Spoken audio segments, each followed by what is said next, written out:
अस्सलाम वालेकुम स्टूडेंट्स। कल की वीडियो में हमने ये पढ़ा था कि वाटर कैसे मूव करता है from soil to the root hair.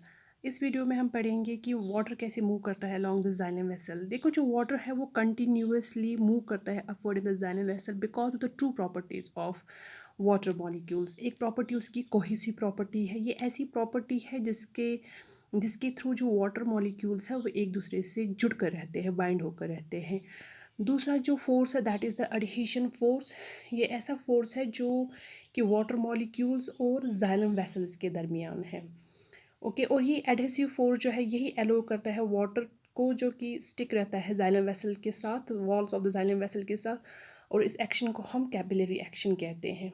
यही कैपिलरी एक्शन यूज़ करके जो वाटर होता है वो एक नैरो ट्यूब बनाता है जाइलम वेसल में। और इसी के मदद से जो प्लांट्स हैं वो फोर्स करते हैं वाटर को from the roots to the xylem vessels and to the rest of the plant in a continual stream. देखिए, डायग्रामेटिकली मैंने यहाँ पर आपको दिखाया है। This is the xylem vessel, this is the water molecules, they remain binded together through the this cohesive force, and the water molecules they get stick to the walls of the xylem through the force of the adhesion force। ये आपको समझ में, और इसी के through जो है ये वाटर एक कंटिन्यूस ट्यूब बनाता है इस जाइलम वेसल में। Now will study how the water it moves from leaves to the atmosphere. पहले हमें जानना होगा कि लीव्स के जो है वो डिफरेंट लेयर्स। देखिए, डायग्रामेटिकली मैंने शो किया है कि ये लीव का मतलब जो इनर स्ट्रक्चर है, जो उसका मतलब सेक्शन करके दिखाया है मैंने स्ट्रक्चर जो माइक्रोस्कोप के नीचे हम देखते हैं। टॉप पर इसका होता है that is called as epidermis. Then it is followed by the this is the mesophyll cells, they are called as also they are parenchymal cells। then it's followed by the loosely arranged layer of cells that we call as spongy mesophyll cells। और इन spongy mesophyll cells के दरमियान in between air spaces रहते हैं। And फिर आ जाता है lower epidermis, और इस लोअर एपिडर्मिस एक इम्पॉर्टेंट स्ट्रक्चर होता है that we called as the stoma.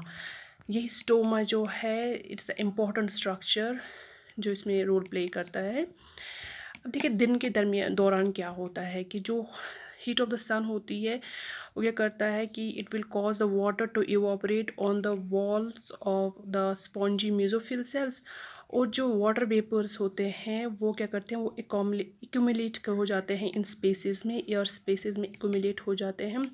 और इससे क्या हो जाता है, इससे क्रिएट हो जाता है high concentration of the water molecules in the air spaces as compare to the atmosphere. अब क्या होगा कि जो ये वाटर वेपर्स है ये करेंगे डिफ्यूज़। ये हो जाएगा मतलब ये they will diffuse out of the leaf through the stoma into the atmosphere by the process that we call as the diffusion, या इसके लिए मतलब water term that we call as evaporation. जो इनका कम्बिनेशन है कि combination of diffusion and evaporation, इसी को हम ट्रांसपायरेशन भी कहते हैं। This evaporation of the water molecules from the cells of the leaf, it creates a suction. It creates basically a suction force जो pull करता है water को from the xylem vessels, and यही create करता है एक pulling force in the water column known as the transpirational pull। Okay, आपको समझ में आया। देखिए, ये लीफ है, ये मैंने यहाँ पर जाइलम वेसल दिखाया है। This is the structure of the root hair, यानी कि यहाँ से ये रूट हेयर जो है ये एब्जॉर्ब करता है वाटर। ओके, इसके बाद ये through the concentration gradient the water it moves from cell to cell, then by the capillary action it moves into the xylem vessel. देखिए, एंड थ्रू जाइलम वेसल जो मैंने आपको दिखाया है कि यहाँ पर भी एक कंसनट्रेशन ग्रेडियंट हो जाता है, बन जाता है वाटर मॉलिक्यूल्स का, कि जो वाटर वेपर्स वो एक्यूमुलेट हो जाते हैं एयर स्पेसिस में। और फिर क्या हो जाता है कि यही जो वाटर वेपर्स है दे ये थ्रू द स्टोमेटा ये करते हैं, ये हो जाते हैं diffuse out from the leaf through the transpirational pull. देखिए, ये यही एक इम्पॉर्टेंट प्रोसेस है कि ये तीनों मैकेनिज़म्स प्ले करते हैं रोल कि how the water it moves into the plant. ठीक है ना। तो ट्रांसपायरेशन जो है इसका क्या मतलब फंक्शन है, ये हेल्प करता है एक तो absorption and upward movement of water and minerals dissolved in from roots to the leaves। ठीक है, यानी कि प्लांट को कितने इम्पॉर्टेंट जो मिनरल्स ज़रूरत होते हैं, तो ये रूट से लीव्स तक पहुंचाने में मतलब ये प्ले करता है रोल।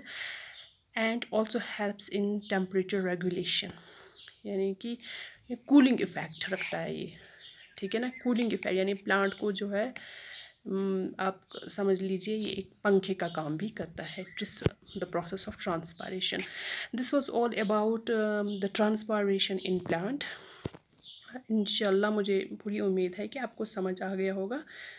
आई विल ट्राई कि नेक्स्ट वीडियोस में हम बाकी कंसेप्ट्स को भी क्लियर करें, लेकिन मेरे चैनल को सब्सक्राइब करना ना भूलें, कमेंट और शेयर भी करें। Thank you.